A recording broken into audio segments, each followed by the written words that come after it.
আজকের দিনটা একটু অন্যরকম ছিল। সকাল থেকে দুপুর গড়িয়ে বিকেল হয়ে গেল। কিন্তু একবারের জন্য মেঘলা আকাশ আর কুয়াশার আড়াল থেকে সূর্যিমামা উঁকি দিল না। চারপাশটা একদম কুয়াশায় ঢাকা ছিল। শীতের এমন দিনে ঘর থেকে বের হওয়ার জন্য এক যুদ্ধ। সারাদিন সূর্যের দেখা না পেলেও আমার কাজ কিন্তু থেমেছিল না। কুয়াশার এই দিনে ঘরে থেকেও কী কাজ করলাম সেই সব কিছু কিন্তু শেয়ার করবো আমার দর্শক বন্ধুদের সাথে। আসসালামু আলাইকুম। আজকে সকাল সকাল বাজার বাসায় হাজির। যেহেতু পাশের বাসার ভাবি তরকারি বিক্রি করে, তো এই যে দেখেন ওনাই আমাদের বাসায় এসে দিয়ে গেছে তরকারি। গাজর দিয়েছে, এই যে পেঁয়াজ আর এই যে ডায়মন্ড আলু আর সুন্দর কাঁচামরিচ দিয়ে গেছে তরতাজা। তো এই যে আমি লাউ ভাজি করছি সকালবেলা, আর এই যে ডিম সেদ্ধ করছি, সাদা ভাত। তো একসাথে বাচ্চাদেরকে খাইয়ে দেবো, যেহেতু ঠান্ডাও পড়েছে অনেক। আজকের আবহাওয়াটা একটু অন্যরকম ছিল। তো একসাথে ৩টা ডিম দিয়ে এই যে খাইয়ে দিয়েছি। আর দেখেন বাহিরের কী অবস্থা, আর ওদের কোনো দেখাই নেই। আর এই যে কাপড়-চোপড় বাইরে নেড়ে দিয়েছি, তো শুকানোর তো কোনো কথা নেই, আগের দিনের কাপড়-চোপড় দিয়েছি। আর এই যে আমার ২ বাচ্চা দেখেন ১০-৫ টাকা দিলেই তারা বেশ খুশি, এই যে মজা কিনতে যাচ্ছে দোকানে। আর এই যে এইদিকে আমি রান্না করার জন্য এই যে রেডি করে রেখেছি। কি রেখেছি? মরিচ পিস কাটাকাটি করে রেখেছি। আর এই যে ছোটো মাছ চচ্চড়ি করব আলু দিয়ে। আর এই যে কমন কাপ মাছ আমি নতুন আলু দিয়ে ঝোল রান্না করব।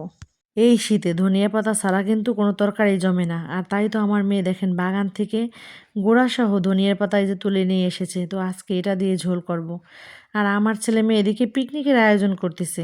আর বাইরের আবহাওয়া দেখেন ভালো না। সকাল কিন্তু গড়িয়ে গেছে, দুপুরও কিন্তু প্রায় শেষের দিকে। তারপরে কিন্তু সূর্যি মামার দেখা কিন্তু পেলাম না।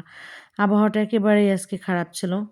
আর এদিকে দেখেন পিকনিকের খুশিতে আমার ছেলে মেয়ে ঘরে থেকে কেউ আনতেছে চাল, কেউ আনতেছে পানি, আমাকে হেল্প করতেছে। তো ওদের সাথে আমি একটু সঙ্গ দিলাম। ছোটোবেলার স্মৃতিতে ফিরে গেলাম। আমার কাছে না ভালোই লাগে এইসব পোলাপানের সাথে করতে। আর দেখেন এই যে ২ টা ইট পাতিয়ে দিয়ে সুন্দর এই যে ভাতটা হয়ে গেছে, আর ছোটো মাছের তরকারিটা রান্না করছি।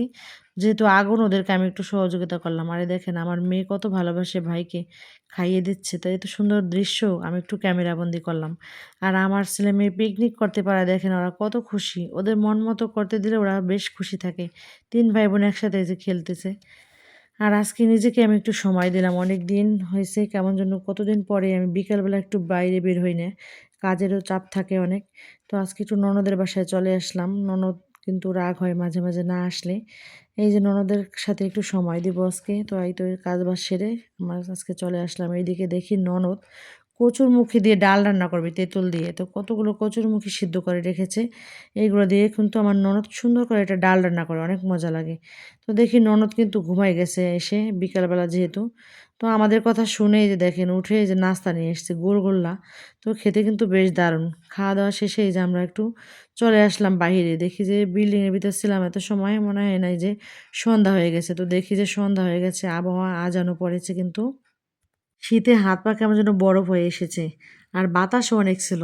আপনাদের কার এলাকার আবহাওয়া কেমন ছিল আজ? কি রোদের দেখা পেলেন নাকি আমাদের মতো কুয়াশায় বন্দি ছিলেন? কমেন্টে আমাকে জানাবেন। কমেন্ট করতে তো টাকা পয়সা লাগে না। আপনারা একটু কমেন্ট করলে কি হয় আপুরা ভাইয়েরা? তো আপনাদের সুন্দর কমেন্ট দেখলে আমাদেরও ভালো লাগে। ভিডিও বানাতে একটু উৎসাহী হই। আর এই যে দেখেন কাপড়-চোপড় তো আজকে শুকাই নাই, যেহেতু রোদ ছিল না। কালকের কাপড়-চোপড় দিছি আজকে। ৩-৪ জনের কাপড়-চোপড় একটু বেশিই হয়।